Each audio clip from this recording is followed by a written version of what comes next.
Então, termo de depoimento número 17, que presta Marcelo Baia Odebrecht, aqui presente, e acompanhado de seus advogados Luciano Feldens, Débora Poeta e Joana Paula Batista. Marcelo, eu peço que tu confirme se estes são os teus defensores por ti nomeados, e ainda se tu comparece aqui de forma espontânea e voluntária para contribuir com o Ministério Público no processo de colaboração premiada celebrado com base na Lei 12.850 de 2013. E ainda se tu tens conhecimento de que a tua contribuição, teus benefícios dependem da qualidade da tua contribuição, dos depoimentos e ainda dos elementos que vão ser entregues. Eles são meus defensores, só que espontaneamente.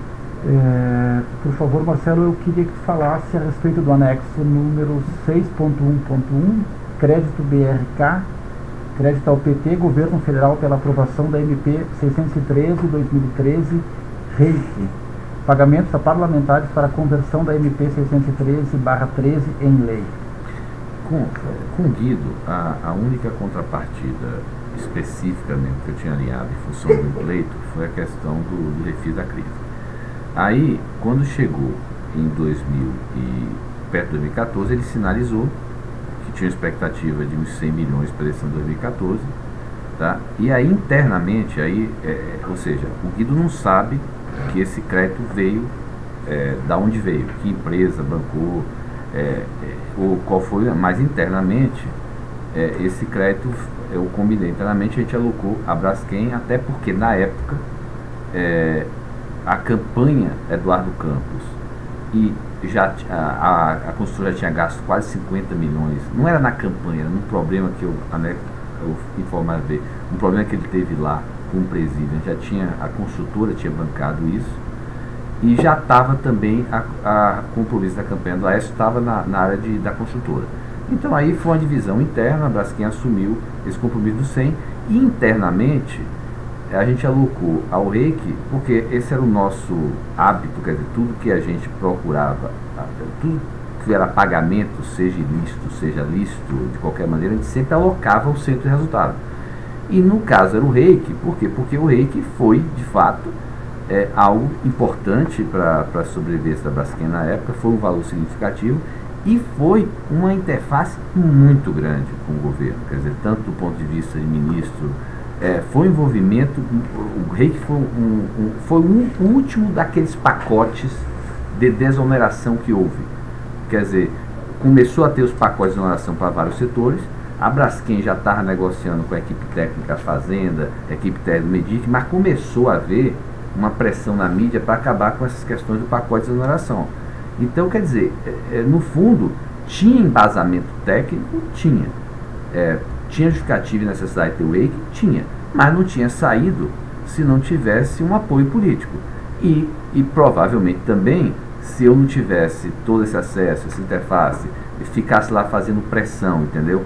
É provável que o REIC então justificava que internamente que esse assunto, digamos assim, bancasse a campanha presidencial.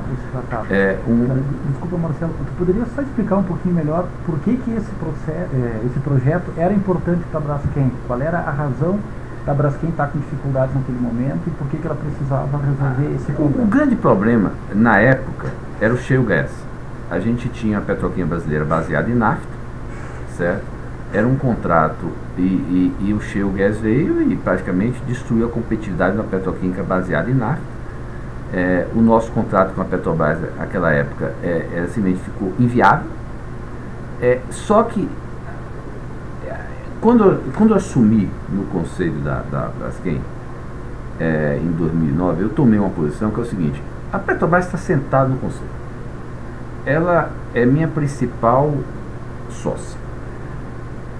A principal interface da Braskem é com a Petrobras na negociação da matéria-prima. Só que não adianta a gente ficar brigando. Se a Braskem ficar brigando com a Petrobras pelo contrato, não adianta. Então, eu tomei o partido de que lá dentro, eu avisar os conselhos da Petrobras, olha, eu não vou ficar incentivando brigas com a Petrobras sobre a matéria-prima. Vamos tentar buscar da desoneração fiscal.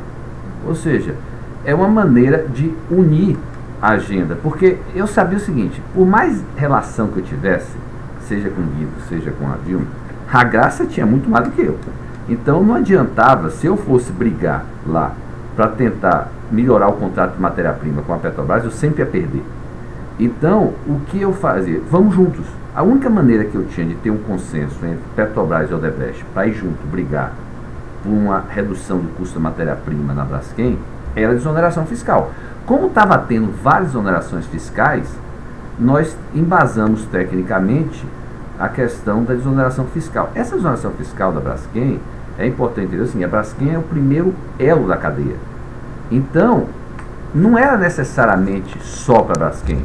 A Braskem recebia esse benefício e uma parte desse benefício era repassada para a cadeia, até porque a cadeia toda sabia. A negociação, inclusive, não se dava só com a Braskem, se dava com a Biquim. E todos os clientes sabiam, quando a gente ia receber essa exoneração fiscal, que uma parte, eles também cobravam redução no preço deles. Então, no fundo, toda a cadeia petroquímica se beneficiou dessa exoneração fiscal. Agora, a Braskem era, digamos assim, era o primeiro nome, era quem mais estava à frente, mas a Biquim estava junto com a Braskem.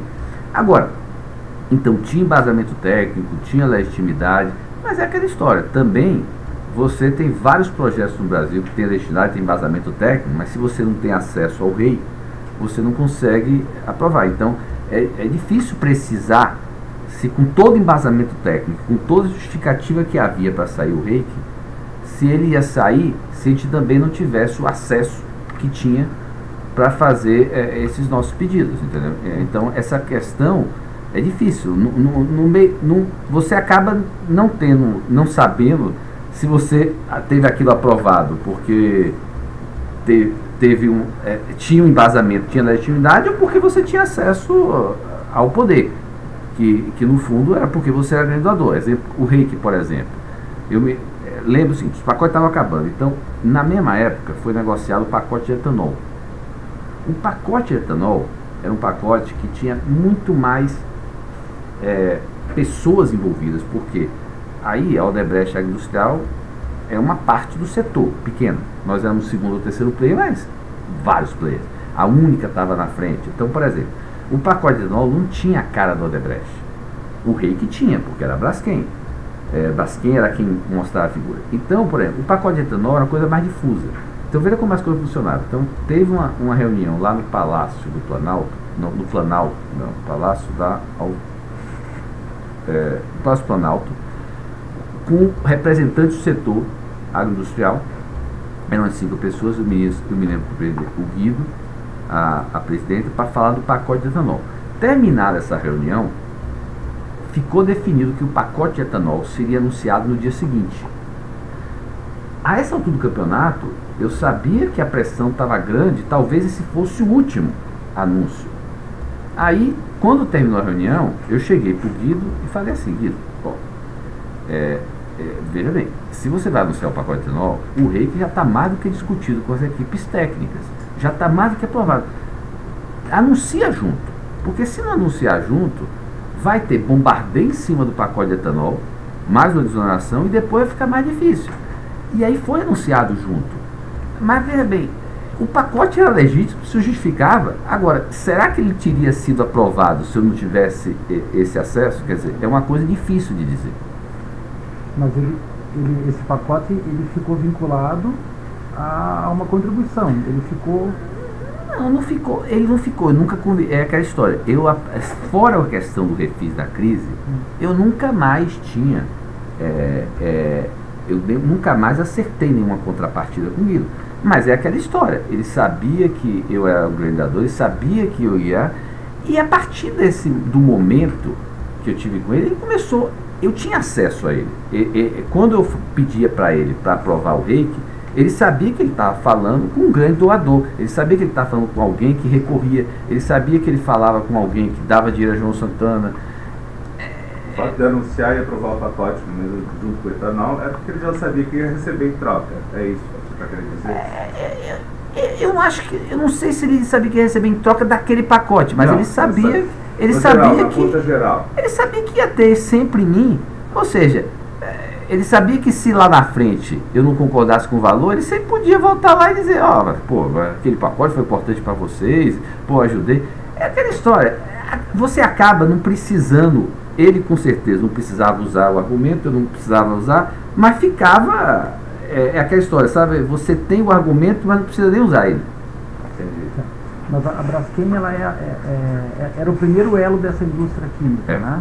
Ela era, eu até acredito que a única compradora do... Exatamente, aí ela era a única compradora, então o benefício ia primeiro para ela, e aí ela repassava uma parte do benefício para a cadeia. Mas era a principal... Ela era quem recebia o benefício, ela tinha obviamente que repassar, porque essa negociação se deu, para ter todo esse embasamento, para ter todo, você mobilizou toda a associação do setor, a biquíni. Tá, e aí então foi editada uma medida provisória para regular esse benefício. E aí, como toda medida provisória, é aquele problema. Sempre havia buracos, aí você aprovava uma coisa no Ministério da Fazenda, aí ia para o Congresso. No Congresso, quando o pessoal percebia que tinha um interesse das empresas por trás, você sempre tinha. Eu lembro o seguinte, Cláudio sempre usava esse termo, que era, tinha que assumir compromisso. Ele nunca me detalhou que tipo de compromisso, mas ficava claro que quanto mais você pedia a determinados congressistas, e no caso, como o Cláudio sempre dizia, no Senado, em geral, quem coordenava era o Jucá, e eu menciono lá na frente como era que funcionava isso, mas era claro que ele dizia, tinha que assumir compromisso. Em geral, então acerte com os negócios, os negócios que são beneficiados de determinadas medidas, porque mesmo que o compromisso que Cláudio mencionava não tivesse sido acertado explicitamente ou na hora, é óbvio que se um deputado ou senador atuou em favor de determinada medida provisória, mesmo que ele não tenha dito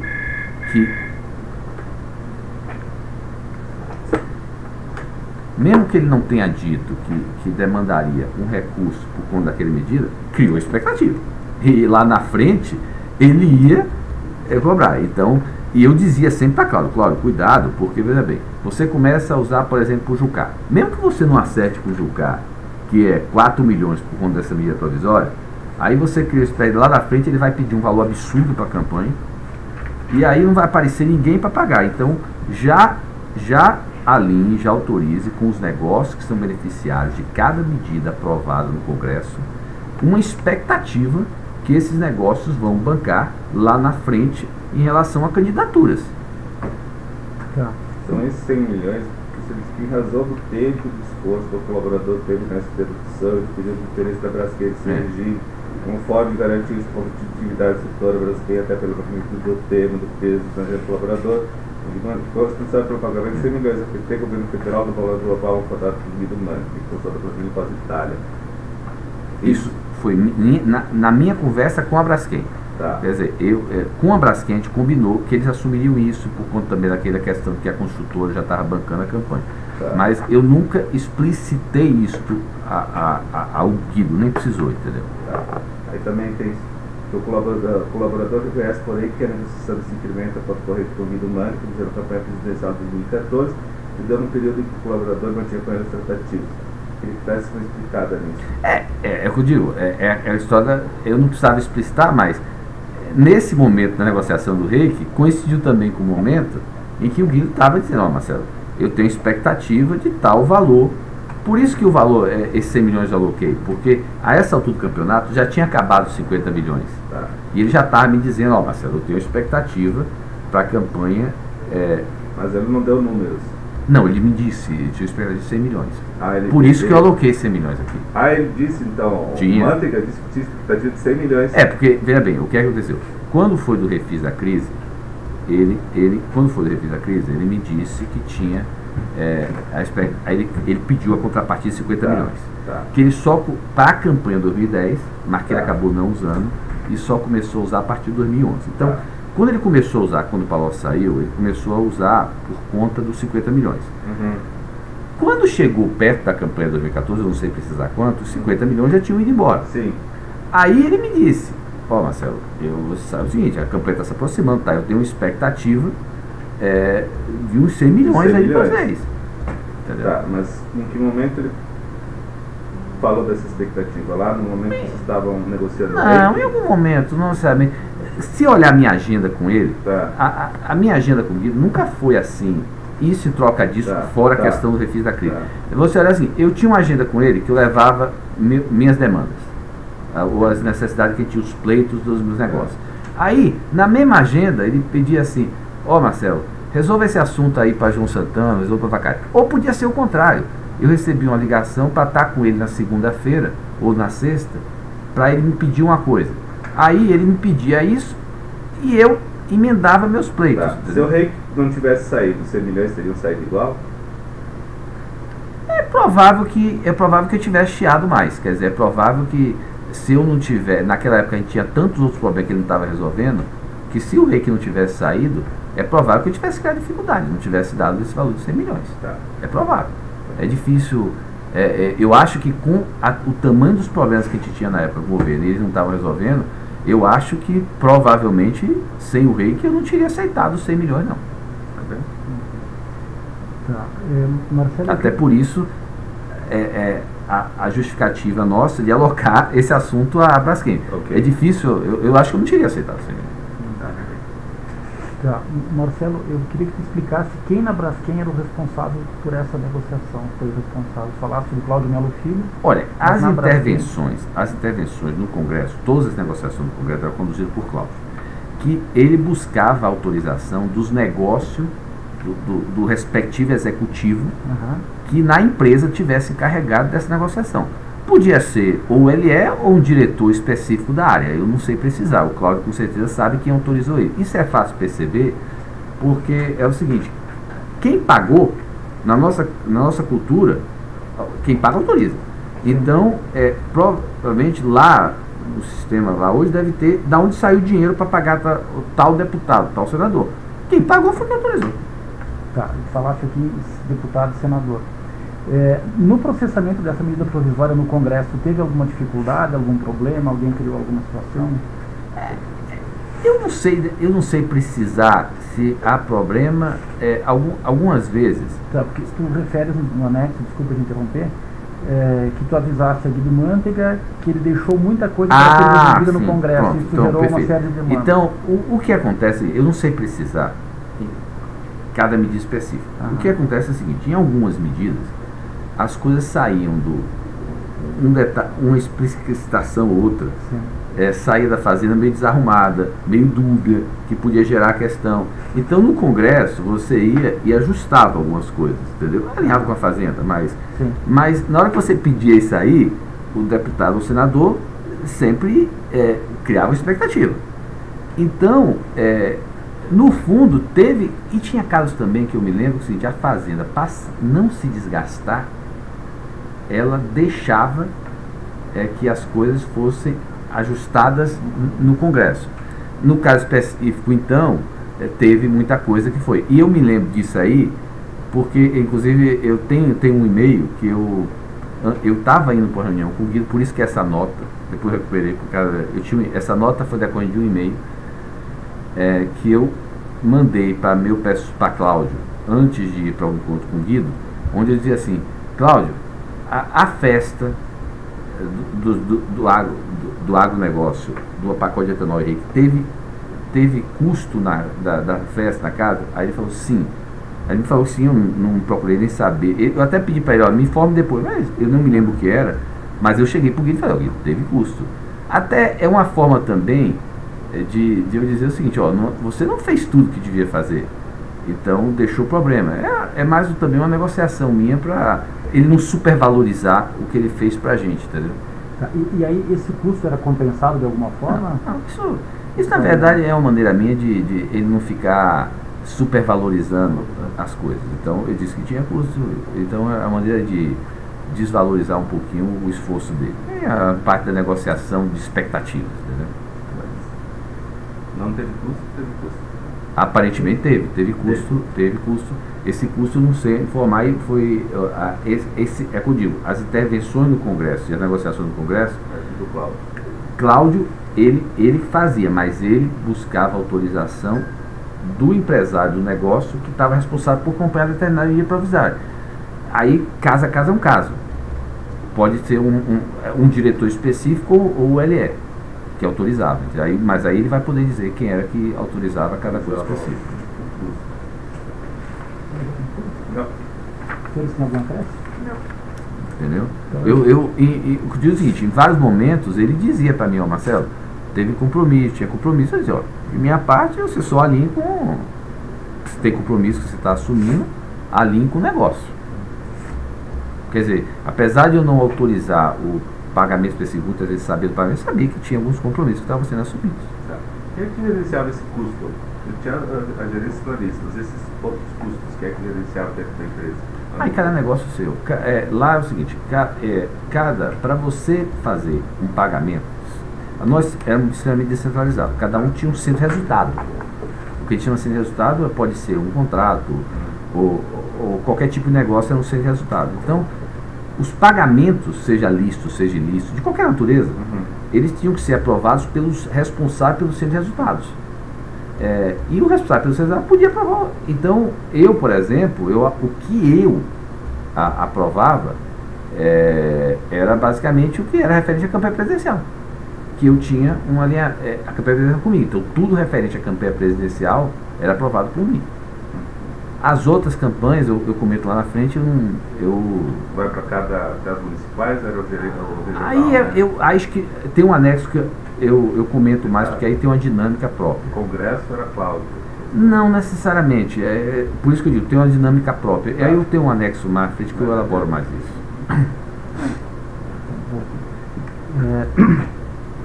Dou por encerrado o depoimento número 17 do Marcelo Odebrecht.